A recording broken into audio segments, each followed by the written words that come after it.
Assalamualaikum, saya Miranda Gandini, NIM 2018112033 dari kelas 6A akan menjelaskan materi tentang organisasi, tipe, dan ciri khas wacana untuk memenuhi mata kuliah analisis wacana bahasa Indonesia yang diampu oleh Ibu Mardiana Sari, Magister Pendidikan.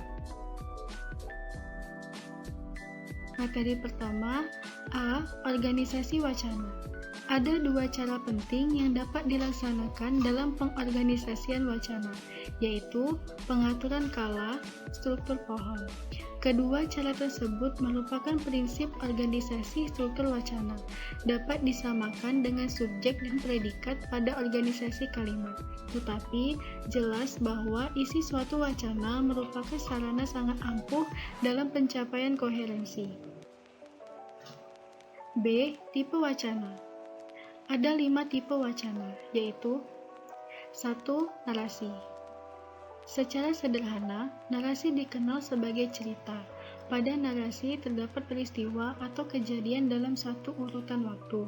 Di dalam kejadian itu, ada pula tokoh yang menghadapi suatu konflik. Ketiga unsur berupa kejadian, tokoh, dan konflik merupakan unsur pokok sebuah narasi. Narasi dapat berisi fakta atau fiksi. Narasi yang berisi fakta disebut narasi ekspositoris, sedangkan narasi yang berisi fiksi disebut narasi sugestif. Contoh narasi ekspositoris adalah biografi, autobiografi, atau kisah pengalaman. Sedangkan contoh narasi sugestif adalah novel, cerpen, cerbung, ataupun cergam. 2. Konversasi. Konversasi merupakan percakapan antara dua orang atau lebih yang biasanya terdapat dalam percakapan telepon. Percakapan telepon ini akan dibahas lebih lanjut pada materi, wacana, dan komposisi. 3. Eksposisi. Eksposisi dalam Kamus Besar Bahasa Indonesia merupakan uraian yang bertujuan untuk menjelaskan maksud dan tujuan, misalnya sebuah karangan, artikel, esai, dan lain-lain. 4. Deklamasi. Pada hakikatnya, deklamasi adalah suatu cara menyampaikan puisi di depan umum dengan menggunakan naskah puisi yang sudah dihafalkan. Umumnya, deklamasi berkaitan erat dengan puisi. Akan tetapi, membaca sebuah cerpen dengan lagu atau gerak tubuh juga bisa dikatakan mendeklamasi. Mendeklamasikan puisi atau cerpen bermakna membaca, tetapi membaca tidak sama dengan maksud mendeklamasi. Maksudnya di sini bahwa apapun pengertian membaca tentunya jauh berbeda dengan maksud deklamasi. 5. Puisi. Puisi adalah bentuk karangan yang terikat oleh rima, ritma, ataupun jumlah baris, serta ditandai oleh bahasa yang padat. Menurut zamannya, puisi dibedakan atas puisi lama dan puisi baru. A. Puisi lama. Ciri-ciri puisi lama. Merupakan puisi rakyat yang tak dikenal nama pengarangnya.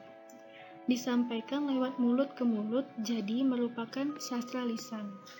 Sangat terikat oleh aturan-aturan seperti jumlah baris tiap bait, jumlah suku kata maupun rima.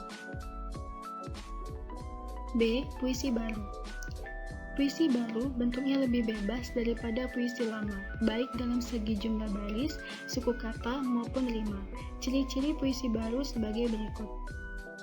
1. Bentuknya rapi, simetris.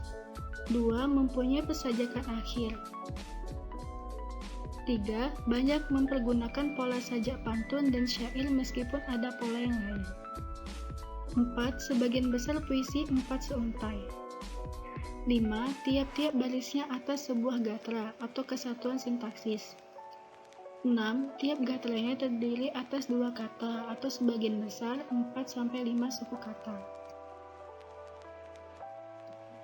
C. Ciri khas wacana. Berikut ini 5 ciri wacana menurut Nida. 1. Urutan tipe kalimat dan klausa.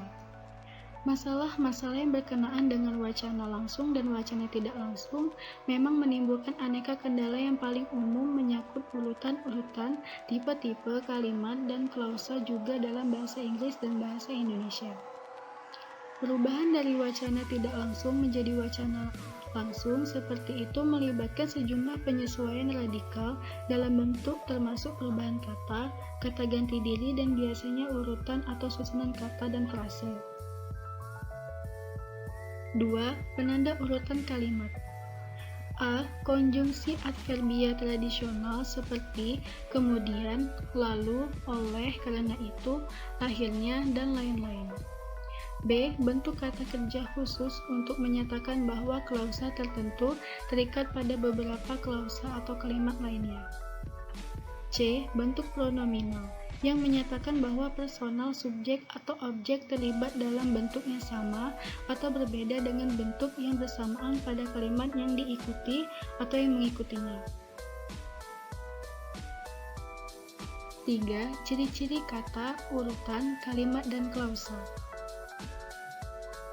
Faktor temporal atau kekalahan suatu narasi seringkali sangat penting dalam struktur wacana, karena dalam beberapa bahasa urutan atau susunan linguistik, kata-kata dan urutan historis peristiwa haruslah paralel. Dengan kata lain, seseorang tidak dapat menggunakan bentuk seperti saya mengucilkan dia karena terang-terangan menolak untuk menerima gagasan saya. Sebagai akibatnya, kita harus mengubah susunannya menjadi menolak untuk menerima gagasan saya. Oleh karena itu, saya mengucilkan dia. Atau sebab dia menolak gagasan saya, maka saya terpaksa mengucilkannya. 4. Ciri spasial urutan kalimat dan klausa. Ciri spasial urutan kalimat atau klausa juga merupakan bagian wacana yang penting dalam beberapa bahasa.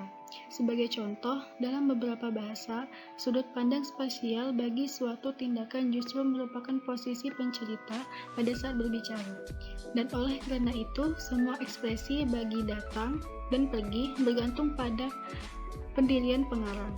Beberapa bahasa justru mengubah sudut pandang untuk menyesuaikannya dengan posisi tokoh dalam narasi atau hubungan pencerita yang diperkirakannya dengan aneka peristiwa tempatnya berpartisipasi, baik secara pribadi maupun yang dialami orang lain. 5. Penyambung formal dan semantik. Pembawa dan penyambung.